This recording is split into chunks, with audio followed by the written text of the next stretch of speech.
Our next topic is the three different systems of classification. So we are going to study about the three systems of classification which gradually came into existence and were in the end replaced by the most modern one, that is phylogenetic system of classification. Now as per our studies and as per the way we study, we know that the thing that is obsolete, that is not to be studied in depth, and what is prevalent, that should be studied in detail. So what we have to see in this is we have to get an idea of the previous two systems and just an idea, and for the latest system of classification we need to understand how it works. So the first system of classification that we study is the simplest one, the most you can say primitive, which one came in the most earlier stages, that was artificial system. Okay. Now this lesson is quite easier because you don't have to get into detail of many things. All you have to know is what each system was based upon, okay? And one example would be enough to understand it. Second was natural system.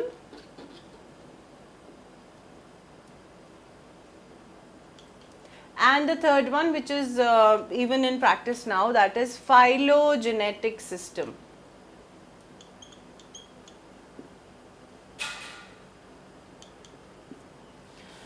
Now when we talk about each of these systems individually, what we come across is that the artificial system was in scenario since the times of Aristotle. Aristotle was present in BCs, you know, before Christ, such an old person, like a person of historical importance, and he is believed to be the one who pioneered in studies of biology. So he was the one who started this artificial system, and you might be surprised to know that even in the time of Carolus Linnaeus, this artificial system was little bit prevalent because not much of prudence was used in this particular field, but later on slowly it was replaced by the natural system, and the credit is yet again going to Carolus Linnaeus. And you might be surprised to see how many times this person has mentioned in this particular study of classification. This man is being mentioned again and again and again because he has done really path-breaking contribution, and the present day scenario classification is all thanks to his insight into the study of classification.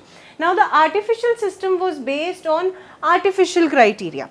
Now when I say artificial system and artificial criteria, first of all the main shortcoming and drawback of system was that it considered only one characteristic. Now supposedly it is considering the characteristic of whether the organism stays in land or it stays in water, aquatic and terrestrial characteristic. One characteristic would be considered and the classification would be made accordingly.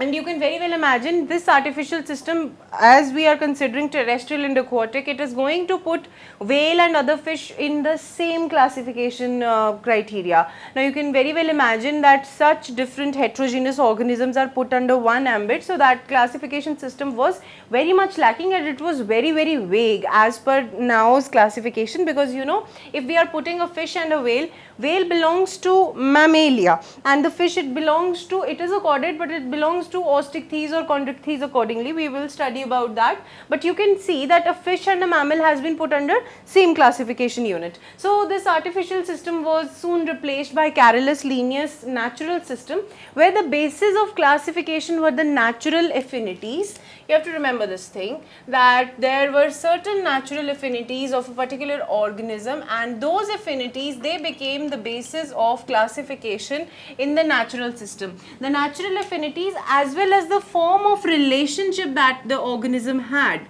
So the form of relationships was also the basic of this basis of this natural system of classification. And as you know, around 1758 this system came into being. Secondly, the thing was that not only a single character was considered for classifying the organism into a particular unit. There were many characters, like at a time 6 to 7 characters were considered, and then accordingly the classification was made. And it was important at that time that the morphological characters, external morphological characters, were the basis of this. External morphological characters were basis of artificial system as well, but they were so gross that they included so many things. But in the case of natural system, because at a time 6 to 7 characteristics were considered, and morphological characters only though they were, but still it was giving a classification that was much better than the artificial system. We could see the remnants of something evolutionary. It was made unknowingly by, like we give the example of Bentham and Hooker's system of classification, where it was the geographical locations and rest of the criteria were considered, but somehow it had a tinge of evolutionary idea as well that was present in the classification system. So the natural affinities were used and the form of relationships were used. In the example, if you are asked, it is Dalton, Bentham and Hooker systems, system of classifying the angiosperms, which is given as an example of natural system of classification. Coming to the last one, that is phylogenetic system of classification.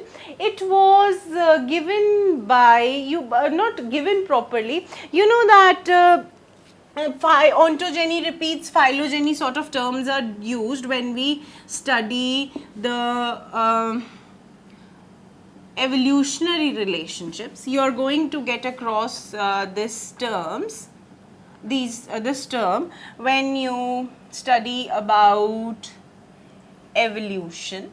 There was a scientist known as Ernst Haeckel. Earnestly he studied about this and he gave the term, he gave this in the 19th century itself. He gave the term phylogeny. Now this phylogeny refers to the evolutionary relationship, or you can say evolutionary path that an organism has covered. Okay.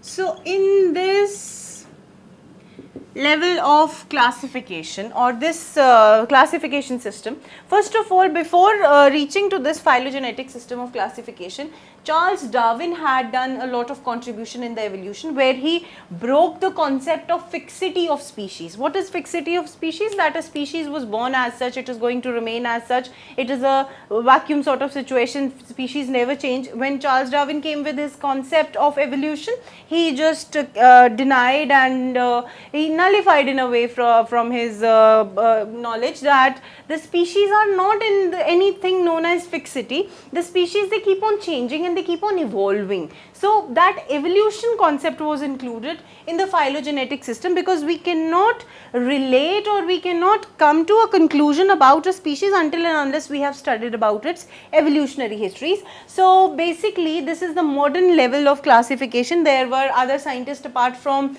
Ernst Haeckel, the contribution of Charles Darwin in this system. There were Engel and Prandtl, two scientists who have contributed again. So we have three systems of classification, and as we are talking about evolutionary relationship, we have discussed that the basic unit of evolution as well as species. So we are more into species, the lowest unit of classification, and certainly we have better classification criteria where we don't have any overlapping of characteristics or overlapping of the organisms or the heterogeneous organisms lying under the same classification. So with this we come to end of this topic, that is the three systems of classification.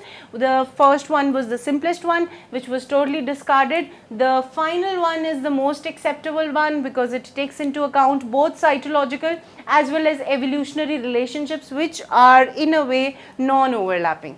Thank you.